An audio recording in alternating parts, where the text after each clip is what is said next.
Thank you so much, Holly, and thanks to all our friends in California for joining in today. As Holly mentioned, I'm Robert Breitbart, Director of Educational Partnerships with Burlington English, and I've got a phenomenal co-presenter with me today, and I'll let her introduce herself and share about her specialty with CASAS. I'm putting you on the spot there, Elizabeth. So she's great at everything, but always got to pick something.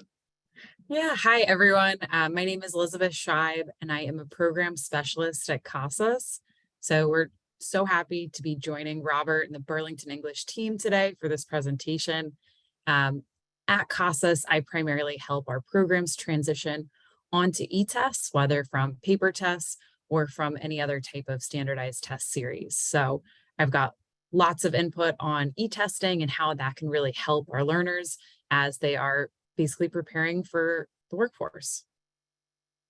Thanks, Elizabeth, and to everybody listening. While I'm so thrilled that you connect with us at Burlington, I'm also even more thrilled, believe it or not, that you connect with Elizabeth and our friends at CASAS, particularly for those who are making that transition from paper and pencil to e-tests. So Elizabeth guarantees be done lickety split. So great. So without further ado, I'd love to know also who's in the room with us. So please, if you would, as my wonderful, wonderful colleague Amy G has put in the chat, please, let's make this a big group. Put in there, if you would, in the chat, your name, the program you're with, and what city you're coming in from. We'd love to know who's out there. Also, before Elizabeth and I get started, just know that with our short time that we have today, our hope is that we generate a lot of great thought on your part. We hope you put questions and ideas and anything else in that chat. We probably won't have a lot of time to address everything before we wrap up. But again, my great colleagues at Burlington are in the chat, and our great friends at CASAS.org would love to follow back up with you as far as next steps. So with that, love to talk about what our agenda is and our hope for outcomes today. So first and foremost, workforce changes. Why is CASAS changing? And CASAS is going to have some very, very significant change coming up in 2024, which we're going to blink and it's going to be here. And why is that happening? And why, particularly when we were putting together, particularly Burlington Core, but all of what we do in Burlington, why did we do that? And a lot of the answers are found in the changes in the workplace, in the workforce. Next thing, going to touch very briefly is WIOA, Workforce Innovation and Opportunity Act. And while this is my 32nd year in adult education, I've never seen such great change because of this federal legislation that supports about 90-something% of all the adult education programs around the country. So we're going to talk about all that workforce changes and WIOA has brought to adult education. And then particularly, Elizabeth's going to show you parts of CASAS that will be enhanced, if you will, and change to meet those needs. I'll briefly chime in about how Burlington English already has you ready for changes that are going to be coming. And then we'll wrap up with some next steps that you want to consider for your program. And again, if we have the time, just some brief Q&A. So let's get started with that workforce change. And again, thanks to everybody who's in the chat already, placed in once again your name, the program you're with, and what city you're coming in from. So this was one of many, many recent reports on the changing workplace. And this is our friends at ETS. And actually, they even say that while they put middle skill jobs, they found that in their studies that really this was all workforce is changing dramatically, and why we need to upskill America's workforce, really the folks that we're serving each and every day. So increased demands for digital literacy, well, we know that, but also for college and career readiness. So here is a webinar that was done earlier in the year from our friends from American Institutes of Research, and you're going to be, if you're not already familiar with that name, we'll touch on it briefly. And as you can see, as I highlighted, the report talks about how technology, automation, changing the world of work. But this is the one too that I think doesn't sometimes get nearly as much attention. How education and higher order skills such as critical thinking and problem solving, how that is the dramatic demand for increased critical thinking skills, problem solving in the workplace. And so how do we reflect and ask ourselves, is our adult education programs, are we enhancing how we stretch students a bit? And again, to meet the level of cognitive demand. And once again, it says middle skill jobs here, but actually, as many of you know, as we see particularly AI and other technologies eliminate more and more entry-level jobs, just about all of our students are going to be entering into something that's going to need, again, as you can see here, higher critical thinking skills, higher order thinking skills, and of course, digital technology. How about this one? Would you, if you would, in the chat, on a scale of 1 to 5, 1 being just a little, 5 being like a black belt, and this is doctor-patient confidentiality, what happens in the chat stays in the chat. How would you rate on a scale of 1 to 5, 1 being a little, 5 being a lot, your knowledge of the Workforce Innovation and Opportunity Act? Would you put that in the chat? 1 being just a little. Okay, great. Yeah, okay, you're in the right place. You're in the right place. So if I were relatively new to adult education, I would reach out to CASAS. I would reach out to Burlington, and particularly if you use Burlington English, love to get you a primer on this. This is, if you're familiar, this is kind of sort of a distant cousin, if you will, from No Child Left Behind. Okay, so if you remember what that did about 15, 16 years ago or so, how that dramatically changed what we taught. So in K-12, how we taught it, and particularly accountability. So if you will, it's a bit of a stretch, but this is kind of our version of No Child Left Behind. And it supports, again, almost 95% of the adult education programs around the country, as well as it also supports the workforce boards, the American Job Centers, what 30 years ago we called the unemployment office. So just know that this feeds both adult education and workforce. And so that 32 years ago when I started teaching ESL, it was mostly conversational English, and now something like IET. How about in the chat, if you would put what your knowledge base of IET is, that comes from WIOA. 1 being, or 0 meaning, Robert, I've never really heard of this much. 2, 3, okay, good, perfect. So this was a dramatic change. This was a dramatic change of why we really had to up our game in adult education. Now, WIOA passed in 2014. And one of the things it said is you didn't have to wait. You didn't have to wait for students to finish ESL, then go to, say, adult basic ed and maybe GED preparation.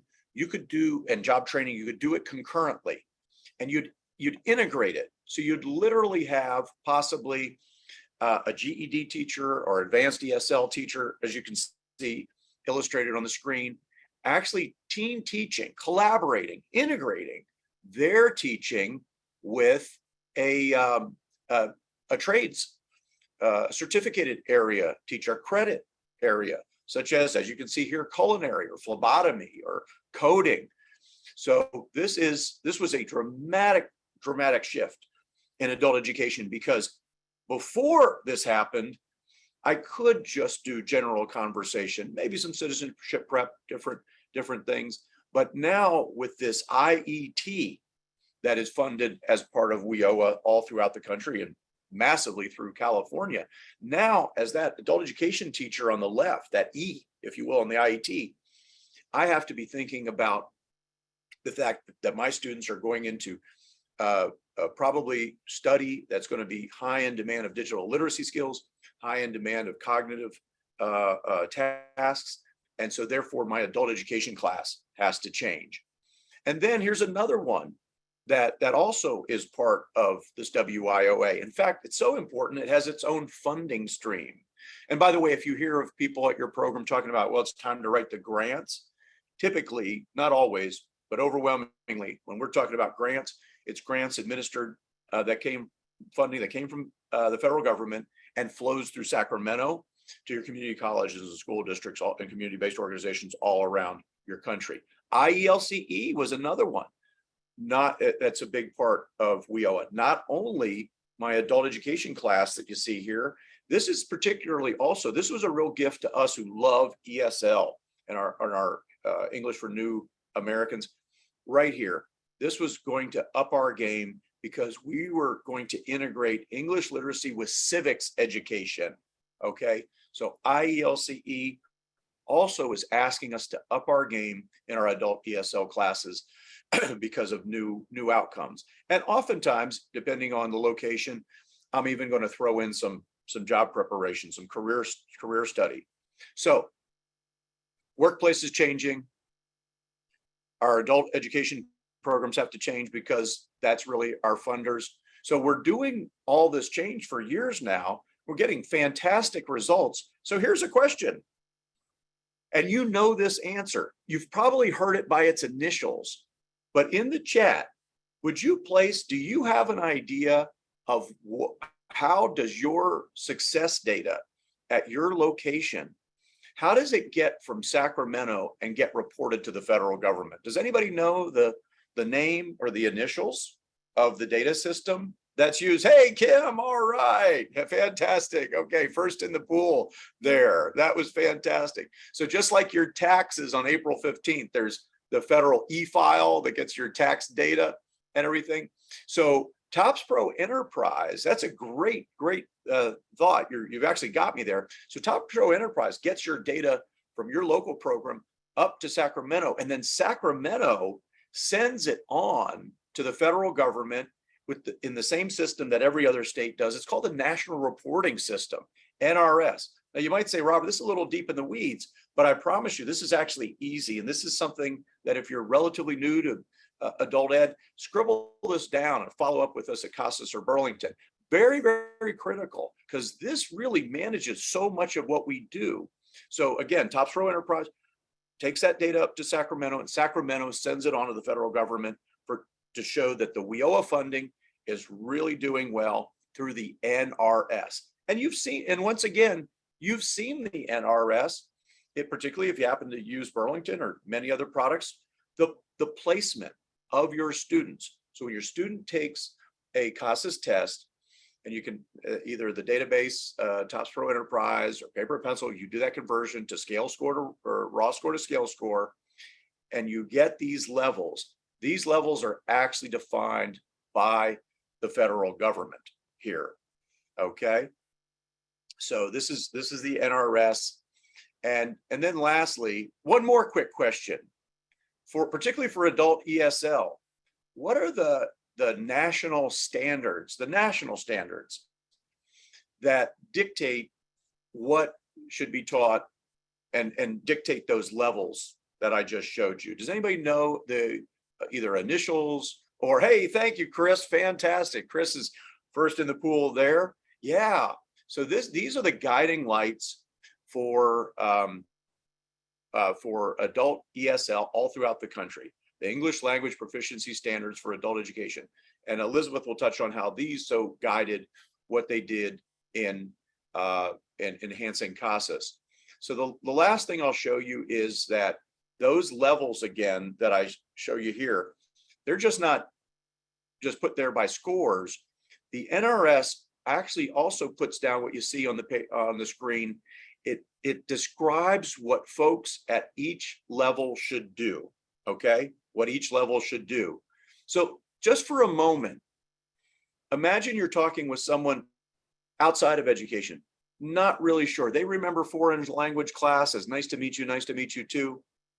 Are there any words that you see in these descriptors up on the screen that like, wow, that's more than just general conversation? So in the chat, are there any words there that maybe somebody not familiar with what we do might be impressed? Like, wow, you're doing a lot more than general conversation. Anything impressive? Ah, thank you, Chris. Yeah. Look at that analysis. Oftentimes, yes, summarize. Boy, this doesn't look like Senor De La Rosa's 9th grade Spanish class that I knew, And so, yes, it's all throughout. So again, the point that I'm trying to make is really any change with CASAS or any change with Burlington really is being driven. Workforce changes, WIOA changes, NRS changes. As you can see here, look at that last paragraph. When producing written and spoken text, EL is ready to exit this level, can recount a longer, more detailed sequence of events. I mean, this is much more than just general English here. And even look at that middle paragraph, sustained research, able to carry out sustained research. So this is what assessments across the country, NRS, ESL assessments have to be aiming at. So when we talk about change, well, June 2024, all three of the federally recognized national assessments for ESL will be changing from the current versions that we know to a new version, okay? Summer 2024. October 2022, which just happened, all three, including CASAS, had to submit their new versions of the test to the federal government, and the federal government probably in 2023 will review them. It's kind of like getting a medication, going through an FDA trial, and you have drug tests and field testing. So Elizabeth was very busy with field testing and still continues to field test. And so then OCTAE, we're hoping the federal government, or OCTAE, Office of Career, Technical and Adult Education, will grant approval. And again, we'll have those new versions ready for you. So just real quick, Webb's depth of knowledge. Most things that I did years and years ago were at that lower level. We're at that lower level, but just know that really that report, particularly that I showed about the workplace early on, is going to ask a lot more. It's going to ask, as you can see, Webb's depth of knowledge, 2, 3, and really having our adult education classes stretch Webb's depth of knowledge 4. So reading steps, now over to you, Elizabeth. Yeah, thanks, Robert. We are so excited at CASAS. We have been working on a new ESL series for the past few years. And so we're finally in kind of the final stages. You probably got emails from our team looking at field testing, because for any new test that CASAS creates, we're really getting a lot of that input from the field to make sure that our questions are valid and they reflect the life and work experiences of adult learners. So our new STEP series for ESL, we are going with the same acronym, similar to what we had for goals, which was greater opportunities for adult learner success. Now for the ESL series, it will be steps. So you take steps to accomplish goals later on. But so STEP stands for Student Test of English Progress and Success. These tests are going to be aligned to the ELP standards. And we're so excited that it's going to have 5 different levels. So as CASAS tests were formerly levels A through D, A being the beginning level, D being the most challenging. Now we have the level E at the top to encompass that. There'll be 10 forms within the full series, so 2 at each level, similar to our previous series, but this one is obviously improved. And just as we kind of revamped the life skills reading a few years ago before we launched reading goals in 2018, we're doing the same with our life and work reading. So the new STEP series will have updated graphics, updated question content, as always, just to be more relevant to the life and work experiences of adult learners. And what might, I'm just curious, what might some of those changes be? You said updated graphics and. Yeah, I think when we went to reading goals, I joked we got rid of some of the dial-up phone questions and the video rental stores. So now, you have great graphics on, taking a ride sharing app or a meal delivery kit, and how adult learners are going to have questions that are related to that content. One question I see in the chat too from Audrey, we actually don't have a locator test that would separate ESL students from adult basic education students. Our locator, so that's kind of a judgment call by the proctor. but CASAS does have a lot of resources on intake forms and questions that you can take in order to determine whether or not a student should be sitting for the ESL tests or for the ABE tests. Great question. Great question. And now I know what GOAL stands for. That's fantastic. Yes. I think when you do a comparison, so for the current life and work, do you recall, Elizabeth, how long life and work has been out? There's I'm not sure, it's just, it's been a few years now though. And so, we thought it was ripe for improvement. So we're excited about the new series that's hopefully going to be coming out this spring. Yeah. And so if you take a look and remember that before the changes to the English language proficiency standards happened a couple years ago, CASAS obviously used, previous standards, okay, to form their life and work. But now the standards have gotten dramatically more appropriate for the world of work and for what adult education should be. So if you take a look at this current, and this is from CASAS.org, if you from their sample section that you can access right now on the current version. So this was a question. So take a look at this just for a moment, and in the chat, would you place in what the correct answer is? So we're going to give you the student experience. So in the chat, if you take a quick read of that and then put what your guess would be as far as the answer. Hey, Stephanie, first in the pool. Thank you. Yes, great. Okay.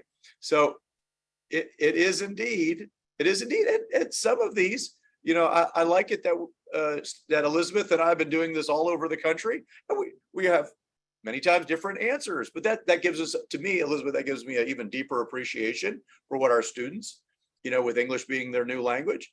And so, and by the way, I had to look up the answers too, everybody. Okay, so I talked about Webb's depth of knowledge. I talked about what when I was in college before many of you were around on this earth, was called Bloom's taxonomy and higher order thinking skills. And so the previous standards were overwhelmingly heavy Webb's depth of knowledge now. But as you'll see, if you take a look, and by the way, they're free to access the English language proficiency standards. And once again, colleagues at CASAS in Burlington, we can point you in the right direction for that. But now to take a look at, I grabbed this sample because if you recall from when Elizabeth spoke about the described CASAS, how they put together steps. And one of the things they said was the current CASAS goals that's been approved for a couple years now, right, Elizabeth? For adult basic ed, for GD preparation, everything, because it's going on not just things like will the student be able to do map reading, can interpret a map, but again, going back to critical thinking, right? And again, higher order thinking skills. So what we already can get kind of a sense of what the new steps will look like, because it'll have a strong foundation in what we can see now in goals. So take a look at this passage, particularly take a look at this center. So I'll let you read just for a moment. And then I'm going to put the questions up, the answers, possible answers. Okay. And now in the chat, what jumps out at you about the answers? Anybody in the chat? What looks different about this sample passage and its possible answers than in the previous example I shared? Anybody, anything jumping out at you? And obviously you have access to the answers. Okay. Relational. Okay. Yes. Comparison. Yes. Thank you, Rachel. Right. Marin. Yeah. So I gotta admit, I picked this one on purpose because to show that really, to really do our students the best favor, it is to, again, make our classes more robust, more challenging. So when they actually do go to get that job or keep that job, advance on that job, we've done a really nice job ourselves And so I got hats off to Elizabeth and Linda Taylor and Jana Guez and Pat Rickert and everybody involved who's done the heavy lifting at CASAS. I think they did a fantastic job. And so, yes, so I think this is really great. I even love, if you'll notice, it's getting students prepared for a lot of the textbooks and different things that they'll be seeing. So with numbered lines in the passage, sentences. So this is an example of what you can probably anticipate to see in CASAS steps. And as you probably, been thinking by now, wow, I really am going to take an even more critical eye to what I teach in my adult ed classroom, because I want to ask myself, when I look through my lessons, look through my lesson plans, the materials, am I really emphasizing, again, more critical thinking and, again, more Webb's depth of knowledge? So this is where, oh, by the way, if you happen to have access to Burlington English, just curious who's out there, would you put in the chat if your program happens to have access to Burlington English? Okay, great. Oh, and if you would, okay, great. Oh, this is Elizabeth, this is a CASAS Burlington Love Fest. This is fantastic. Okay, so, and also just curious if you had, we'll work on that, Susie, we'll help out.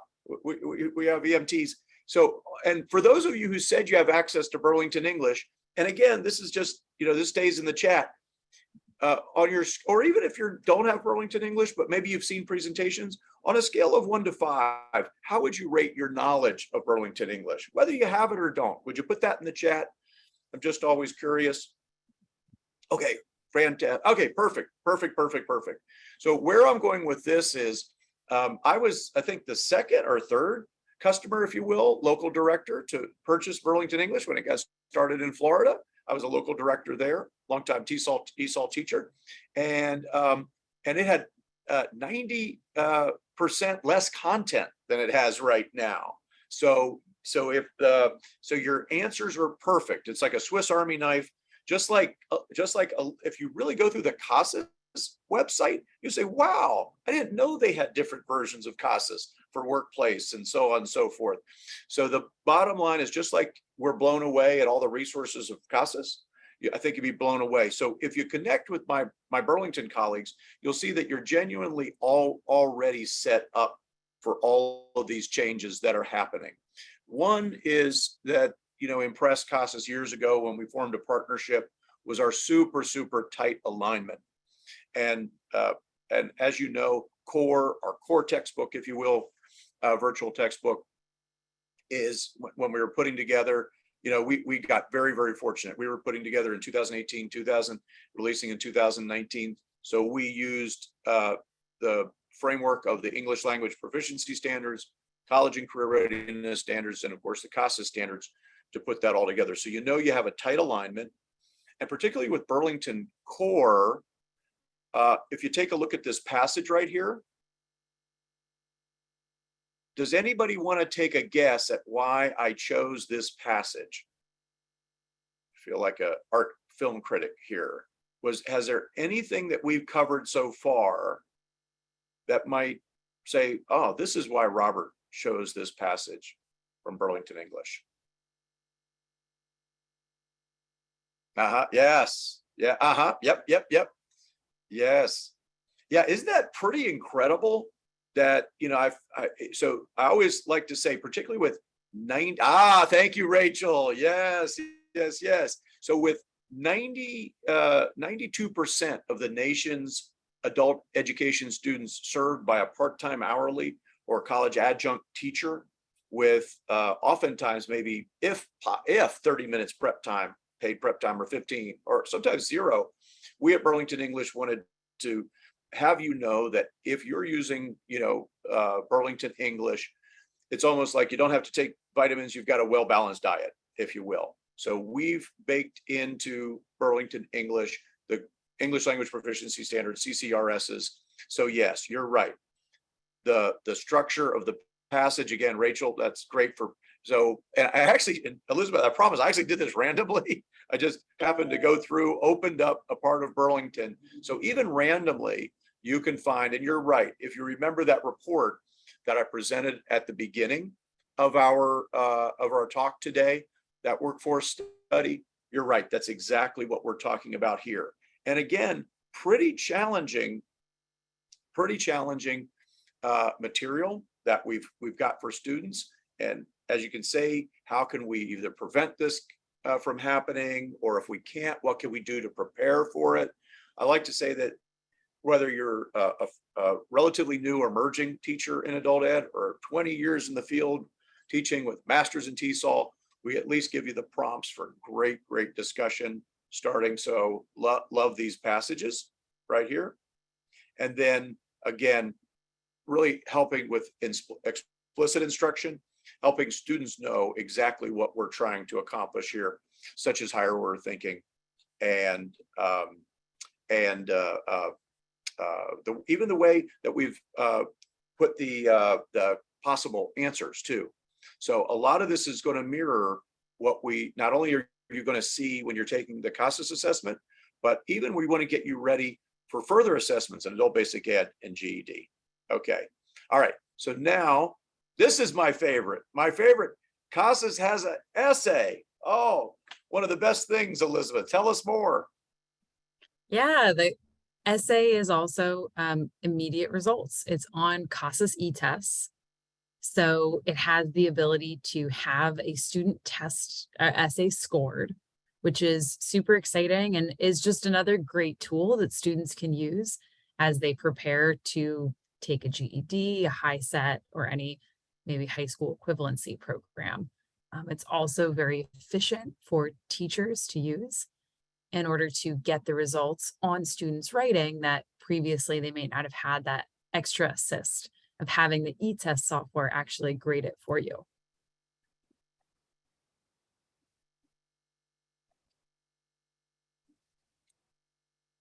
So the test is about 45 minutes to an hour each.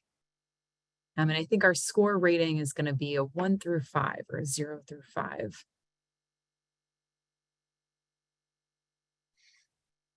This essay test developed out of our National External Diploma Program, NEDP. This essay was always kind of considered an essential part of their program, so that the work that they've done is what helped us conduct additional validation studies so that we can check the accuracy of, machine scoring compared to human scoring. So that's how we built the algorithms into our software, and so that we can provide, again, these immediate results within the field. And special thanks to Janice from our friends at CASAS in the chat. And so if you don't have your chat open, check that out. There's a great link that I see in there. So yes, I love particularly when I sometimes sadly look at matriculation success of adult ESL students moving on to ABE and trying to successfully pass the GED. Obviously, if you've been involved with adult education for a while, it's typically math. That's a real struggle, but also the essay. Also, the essay is a real heavy lift. So Elizabeth, congratulations to you all and our friends at CASAS for inserting that, really enhancing that. And also, essay was also, for those of you, again, who've been doing adult education for a while, that was typically something that we just didn't have time for. Part-time teachers didn't have time to grade, take a look at. So again, kudos to our friends at CASAS for putting that together. So just to go through, CASAS, obviously, the way you would put assessment or essay together has got that covered. I think it's really incredible. Oh, here's your scores if you wanted to talk about that, Elizabeth. Sorry about that. I'm a little slow on the click. Oh no, this is great. As Janice mentioned in the chat, it's available for pilot sites that want to get involved more in seeing how this would work. It will be administered via e-tests. So it would just be one WTU and similar to all of your other tests. And the personal score report is going to be a little bit different for the writing assessment to basically to describe the student performance, but we can get a lot of great insights. And just due to the feasibility of e-tests, you may have some beginner level ESL students that now can start to get their experience with this essay test and incorporate that within your program. So again, we've got that information on the chat. We've got some information on our website about where to go. So yeah, we're also excited about this. Yes, please, please, please, please have Janice, that's JFERA at CASAS.org. Please have her sending me emails saying, Robert, please stop.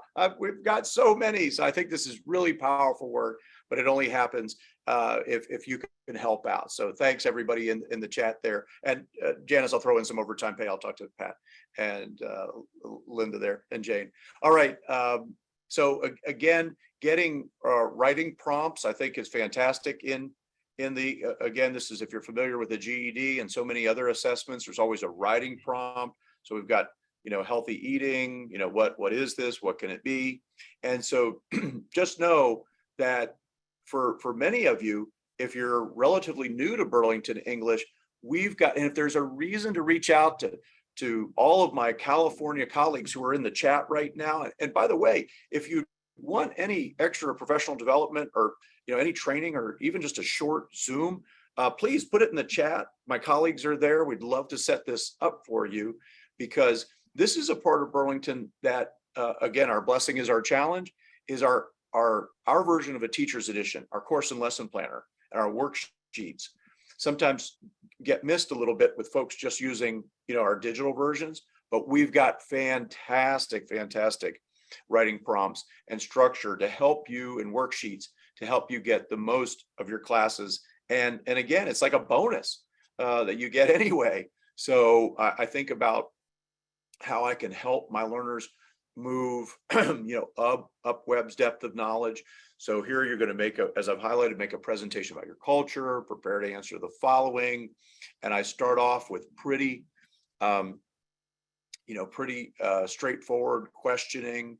And then, but little by little, I'm going to, have my students stretch, right? I'm going to have my students go from simple Webb's depth of knowledge and journalism questions, who, what, where, when, how.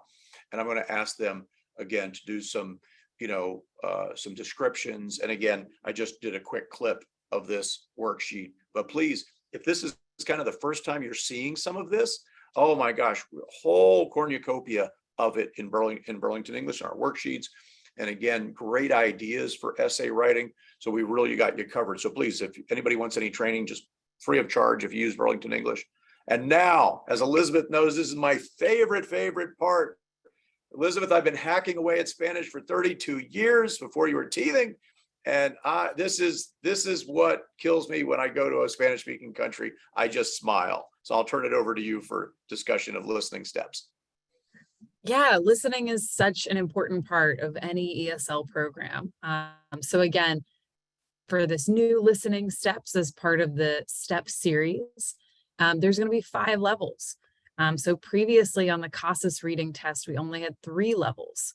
So now to be able to offer 10 different forms to assess how our students are improving in their listening skills is going to be a huge asset to our teachers that are using the CASAS ESL tests.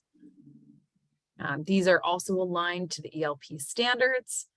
And again, yeah, they're just focusing, as all CASAS test items do, on the CASAS content standards, as well as the competencies too. Great. And is anybody willing to admit in the chat that sometimes in a language that you studied in college or high school and you studied a lot, you might have spoken a lot at one time, but you're out of practice, or you go visit a country that speaks that language? How many of you are willing to admit that? Yes, thank you. That have you ever said, well, I thought my Spanish was good, but they talk so fast, so I didn't catch it? Is there anybody that, yes, okay. So I would like to say, it's not your fault. It's not your fault. I am here to absolve you. Yes, good. Whatever Stephanie put. I love when they write in French.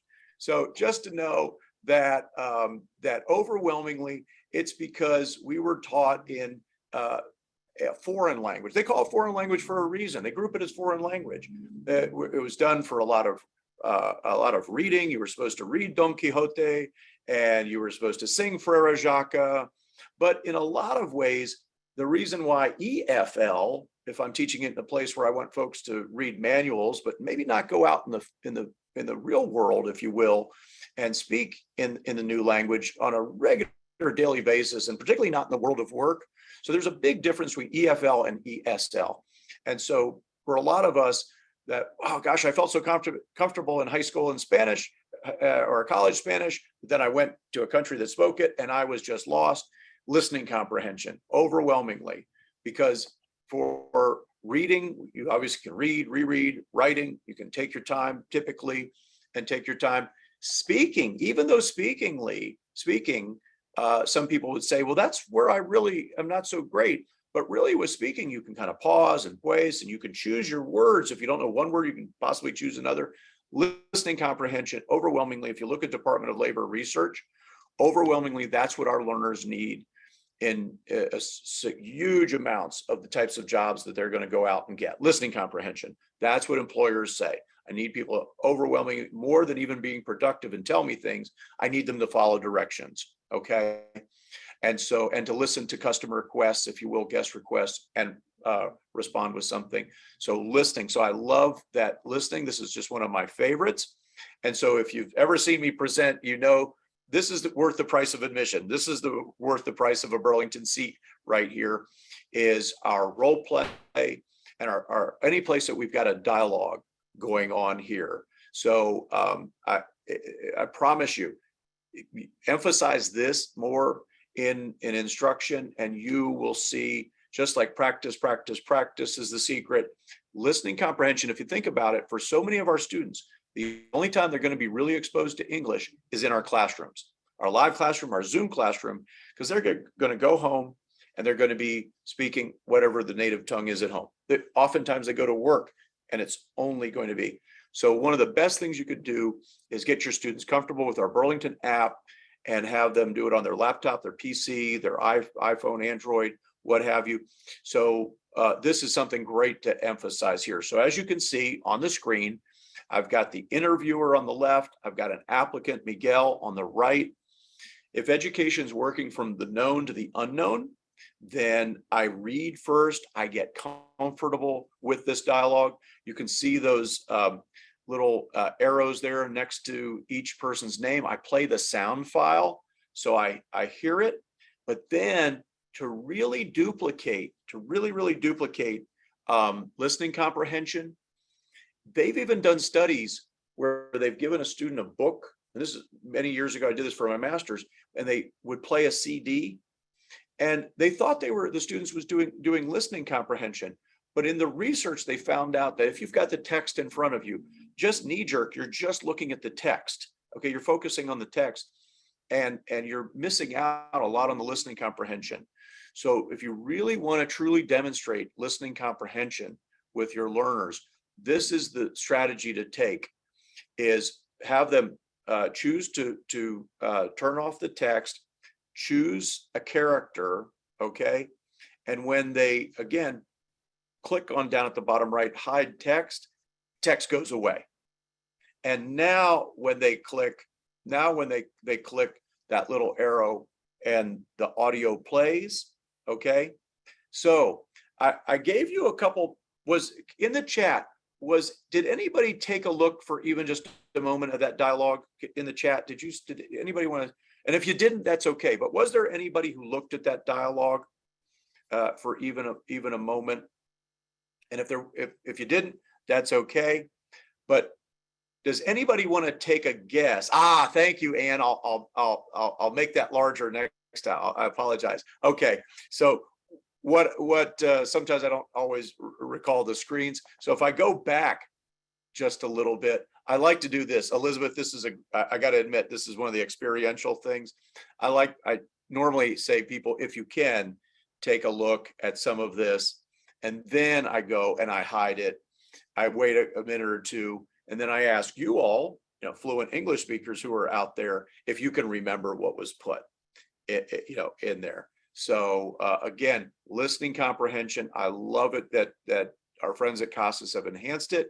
And again, one of my very, very favorite. Okay, so now the wrap up. What do we do when we log off? What do we do when we log off from this. So some of the impact and next steps. Complexity of learning.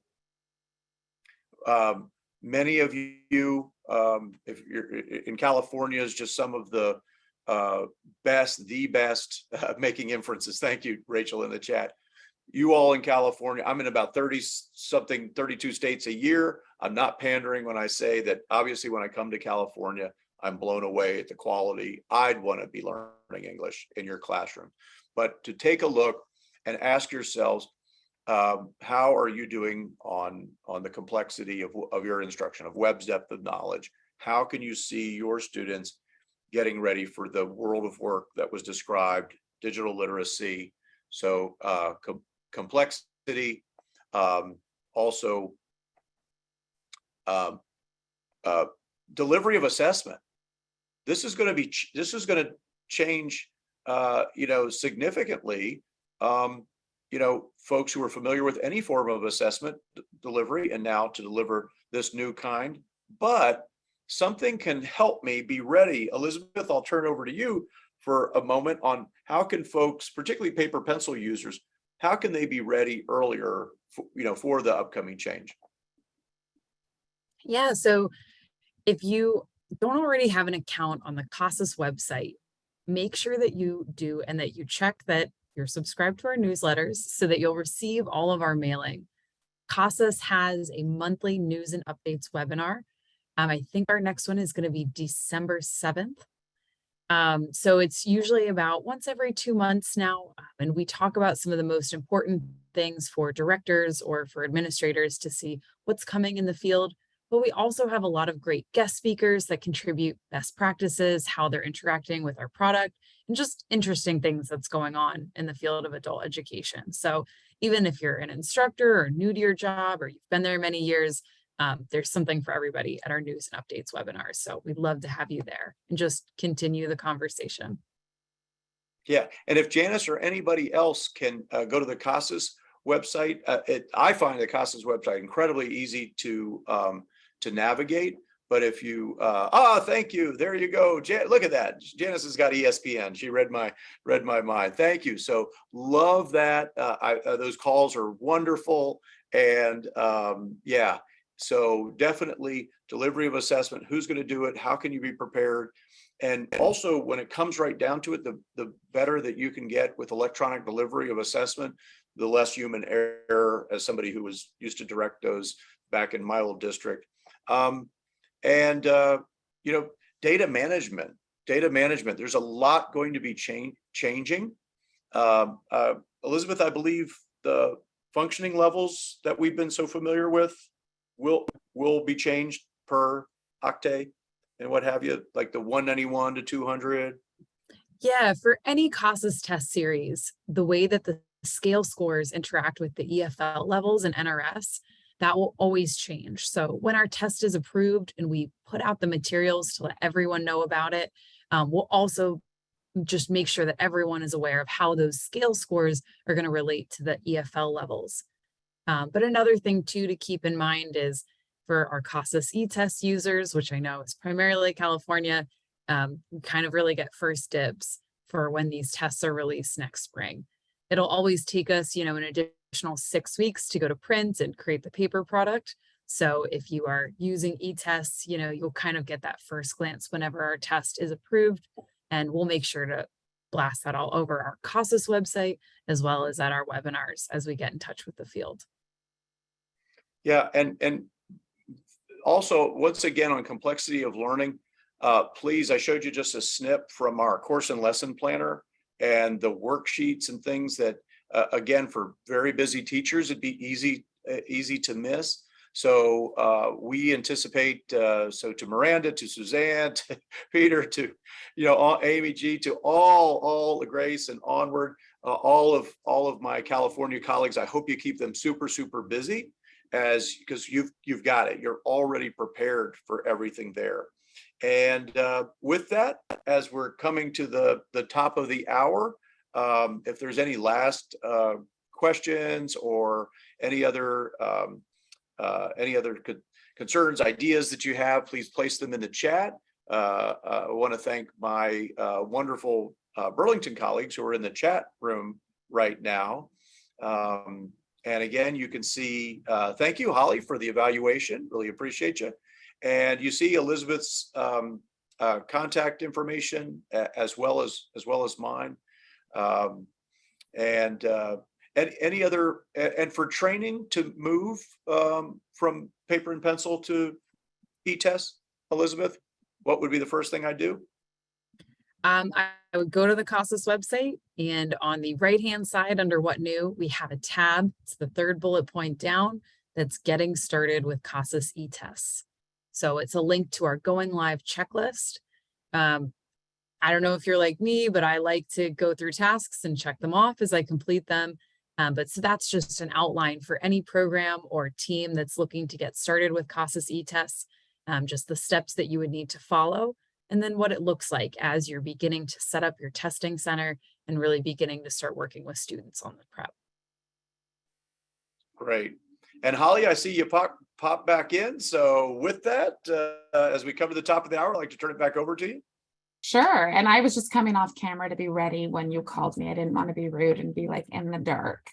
But if you guys are done, I did go ahead and pop the evaluation link into the chat. Again, remediation of videos is based on evaluations. We had a great turnout. I am anxious to see those, and I'm sure that Elizabeth and Robert and the Burlington team would also like to see these evaluations. So please give us your thoughts. It only takes a few seconds, and we have 6 minutes still. So you can't even join another Zoom room for another 60 seconds, and that's all it takes to fill this out. So let's go ahead and give them their feedback. Once sessions are posted to our website, we will notify all attendees via an email or the CAPE website and the newsletter. And that's really all we have. This was the very first lunch session of the CAPE Summit 2022. Huge success, huge turnout. Robert, Elizabeth, I am so grateful for you and the whole Burlington team. And don't forget, you guys, the leaderboard, right? You get points by attending 90% of a session, by communicating with your exhibitors, by all your value. Well, I don't think evaluations, they're anonymous, but there's a slew of ways to get points. And Burlington English, I know, donated a great prize. I believe it's a year of 25 Burlington English seats. So you want to win those. Let's get everything done we can. Robert, Elizabeth, thank you so much. And if is there anything else you guys would like to add to close this out? And Elizabeth, I think you all have a booth, and we've got a booth here virtually. Oh yes, I'm sorry. Elizabeth does too. And Elizabeth, CASAS donated a CASAS Summer Institute. I mean, Yes. maybe I didn't bring it up because I'm bitter that I've never been. Well, yeah, I know, and Holly can't win this one, but No. yeah, we offer free registration for CASAS Summer Institute. And next year we're going to be back in Garden Grove up in Orange County. So we are excited.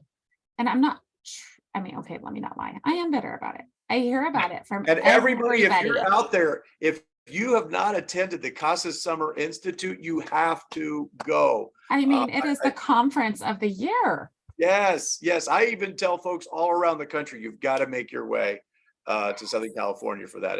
They do a fantastic job. So yes. So thank you, everybody. I'll see you at the CASAS booth. I'll see you at the Burlington booth. So thank you, Holly. Appreciate all of you. Thank you, Elizabeth. Of course. Thank you so much for joining us today. Yes, thank you guys, and everyone have a great rest of your day. Your next sessions start at 1 o'clock. So we'll go ahead and cut you loose.